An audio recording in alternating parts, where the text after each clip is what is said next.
Bonjour à toutes et à tous, Sandra Dania. Je suis très heureuse de vous retrouver à l'occasion de ces nouvelles capsules.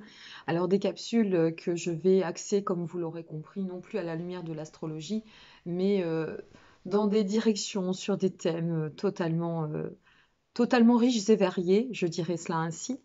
Et aujourd'hui, j'avais envie d'apporter ma contribution sur la réflexion de cet après-crise, cette suite de chemin, cet après-confinement, et dans le cadre du déconfinement, bien évidemment, mais aussi plus loin, aller plus loin. Alors moi, aller très loin, en général, ça faisait pas partie du tout de ma façon de vivre, de mes perspectives, de la façon qui compose mon quotidien.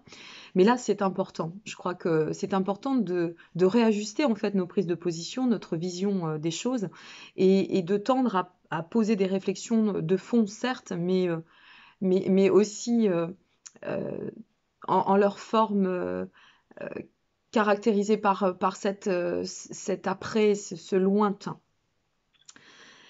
Il y a plusieurs choses qui sont ressorties. J'ai un ami qui a créé un groupe via Facebook et c'était très intéressant, un groupe sur, euh, sur la méthode de l'ikigai. Alors je vous laisse regarder.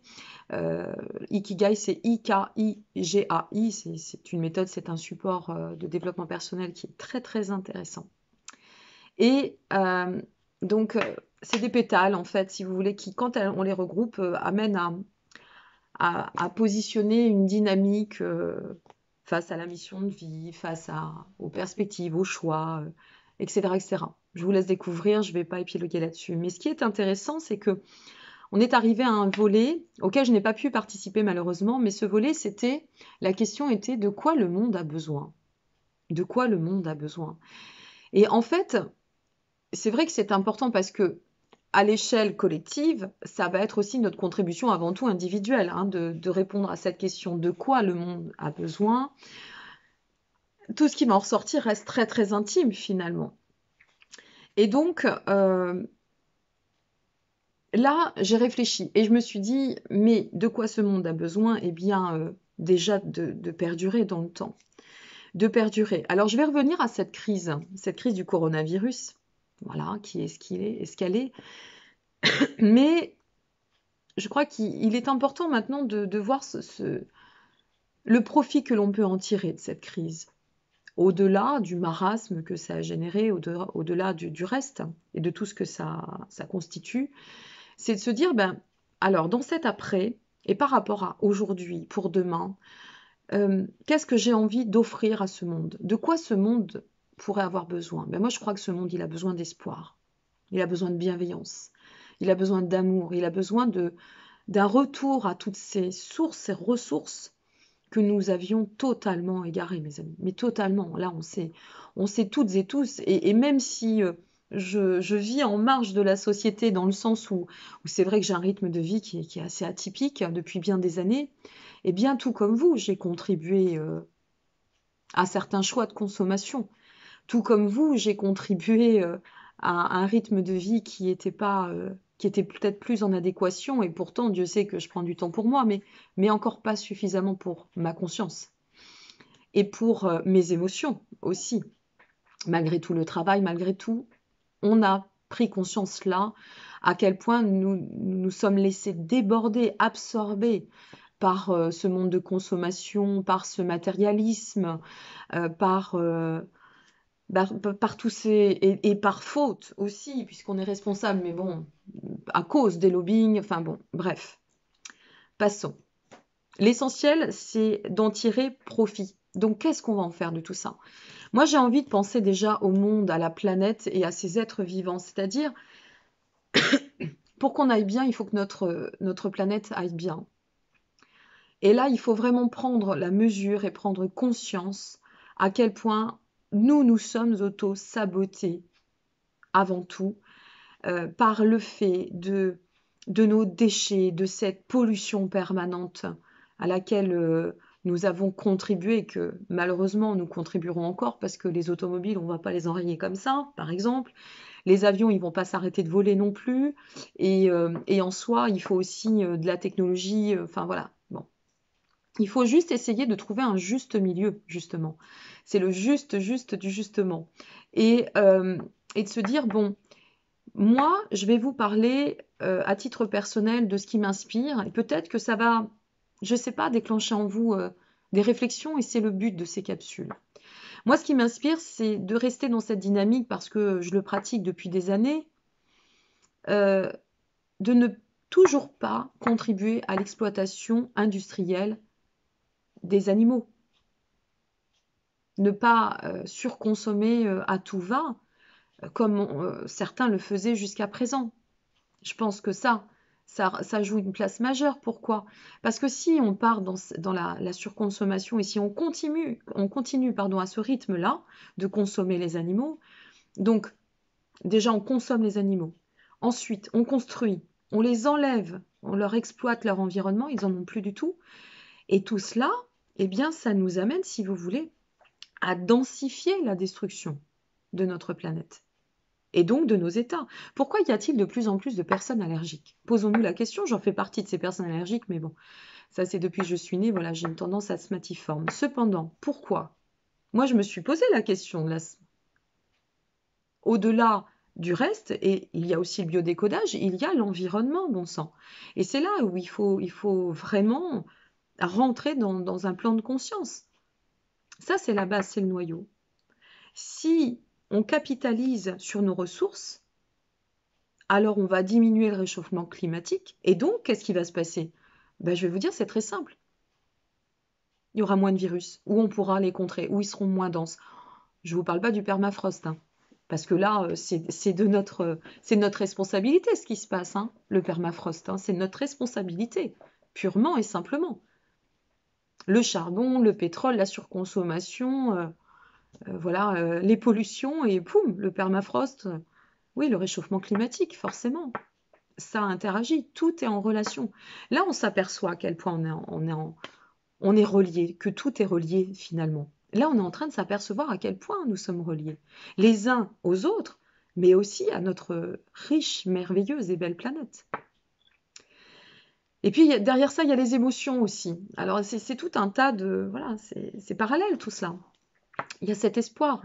Cet espoir parce que l'espoir, ça permet de continuer à nourrir voilà, l'engouement, le côté progressiste. Sans espoir, est-ce qu'on peut vraiment aller très loin? Sans amour, est-ce qu'on peut aller très loin? Sans bienveillance, est-ce qu'on peut agir vraiment? Et parallèlement à cela, il y a le comment dans cet après. Et ça va être le plus complexe. On n'a pas cette réponse, on ne la détiendra pas. Il va falloir que l'on s'acte maintenant et qu'on revienne à ce quotidien qui ne sera jamais plus comme avant, c'est évident. Alors il y a des personnes qui vont occulter, hein, rassurez-vous. Il y a des personnes qui ne vont pas vouloir voir et qui vont rester une fois de plus. Hein. Saturne, conservation, Uranus, transformation. Enfin bon, je reviens sur ce petit point de détail, mais ça a du sens. On va avoir les contrôlants figés, cloisonnés, avec des œillères, le voile sur les yeux. On va continuer ainsi, ça nous rassure. Et puis, ben, la découverte de ce nouveau paradigme, avec ce nouveau monde. En fait, c'est deux mondes en un seul monde. Et on ne sait pas comment ça va se passer. Mais je crois que tout est en train de se jouer maintenant. Ou une grande partie, peut-être pas tout, peut-être pas tout. C'est manquer d'humilité de dire ça, pardon. Mais par contre, une grande partie. Profitons de ce confinement pour nous poser les bonnes questions, pour nous pencher sur cet après et commencer à prendre des vraies résolutions. Parce que prendre des bonnes résolutions, c'est bien. Mais si on ne les met plus en application, alors vous me direz, hein, des crises, il y en a eu, les gens ont pris de bonnes résolutions, et puis une fois que c'était terminé, vous savez, c'est un peu comme les gens qui ne sont pas croyants. Les gens qui ne sont pas croyants, c'est intéressant quand ils ont un grave accident ou qu'ils sont au seuil de quelque chose où ils sentent qu'ils peuvent partir, ils appellent Dieu. Les marrants, ils deviennent croyants tout de suite. Et puis dès que, je ne sais pas, on est revenu du coma ou dès qu'on est passé au travers, Dieu n'existe plus. Essayons de ne pas oublier, voilà, quelles vont être nos bonnes initiatives et de les mettre en application. Moi, j'ai toujours voilà, je suis nourrie par l'espoir, alors pour certains, l'utopie, l'ineptie presque, hein, de cette foi que j'ai en, en ces belles ressources que détient l'humain, et j'y crois. Et je pense que jusqu'à mon dernier souffle, j'y tendrai à, à participer à mon humble échelle du mieux possible, à pouvoir vous pousser dans le bon sens et à poser ces réflexions, à transmettre, espérant pouvoir transmettre d'ailleurs à plus grande échelle au fur et à mesure du temps. Et voilà, c'était le message de fond. Responsabilisons-nous par rapport à déjà la base, le noyau, notre environnement et l'ergonomie. L'ergonomie, c'est-à-dire ce côté, les êtres vivants, tout ce qui vit, tout ce qui respire sur notre planète. Parce qu'il n'y a pas que nous, il faut sortir de ces prises de position suffisantes, de ces approches totalement égotiques, de nous penser au-dessus du monde, de nous penser là, on s'aperçoit qu'on n'est rien. On n'est ni plus ni moins. D'ailleurs, nous avons les animaux qui viennent nous narguer. Aujourd'hui, nous manquons de liberté et eux, ils nous montrent à quel point ils sont libres. Une fois de plus, le message est très fort, mais il est aussi très clair et je ne l'ai pas inventé. La Terre, elle n'a pas besoin de nous, hein. Si elle a envie, c'est un peu, ça va être violent ce que je vais vous dire, mais ça a tellement de sens. Finalement, la Terre, un jour, il y a eu une très belle vidéo qui a été tournée avec en speak Sophie Marceau derrière et qui dit vis-moi, survis-moi ou crève avec moi. On en est exactement là. Donc c'est là où il faut se dire oui, bon, ça va passer, c'est pas grave. Non, il faut se dire que là-dessus, on n'a plus le droit de se le dire, ça surtout, pardon. C'est ça que je voulais avancer. On n'a plus le droit de se dire c'est pas grave. On n'a plus le droit, je crois, au bienfait de nos êtres, de nos âmes, pour celles et ceux qui y adhèrent, et puis aussi des générations futures, parce que vous avez des enfants, vous avez des petits-enfants, vous avez autour de vous une famille que vous aimez. Et c'est en contribuant, en posant ces petits grains de sable sur une plage que ça donnera une étendue. C'est comme ça qu'on va pouvoir créer ce nouveau monde et enrichir ce nouveau paradigme auquel moi j'adhère pleinement. Donc prenons conscience l'intérêt de bien faire, de bien agir maintenant envers l'environnement et de sortir de cette maltraitance bon sang envers notre terre et nos animaux. C'est terrible.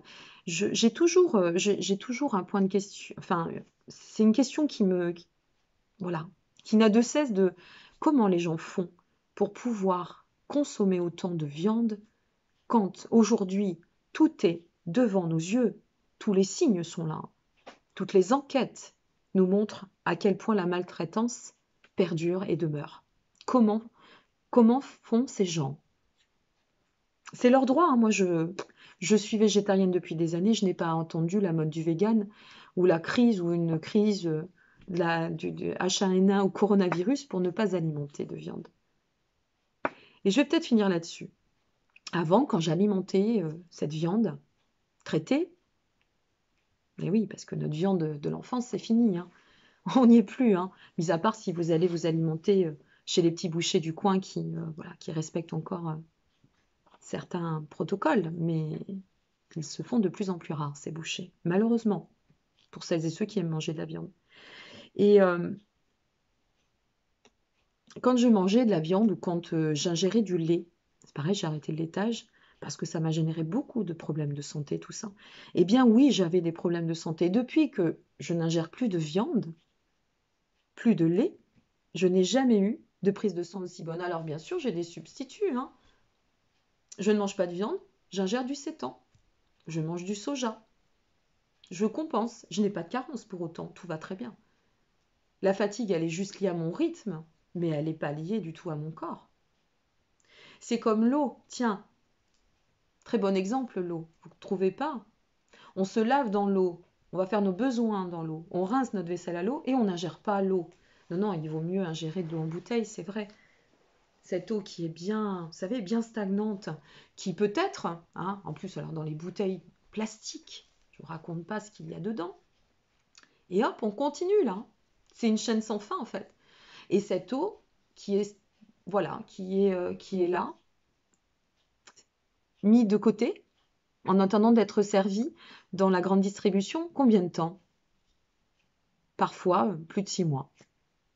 Plus de 6 mois, avec les variations de chaleur. Et vous avez cette eau qui vous arrive en bouteille et qui, Bah, encore une fois, c'est formaté, hein. Dans le raisonnement, vous pensez qu'elle est bonne à gérer. Ouais. Alors faites la différence, achetez-vous des petites capsules de pH et puis versez l'eau qu'il y a dans votre bouteille et achetez-vous parallèlement une, une, une carafe filtrante et versez l'eau du pH de la carafe filtrante. Vous allez être bien surpris.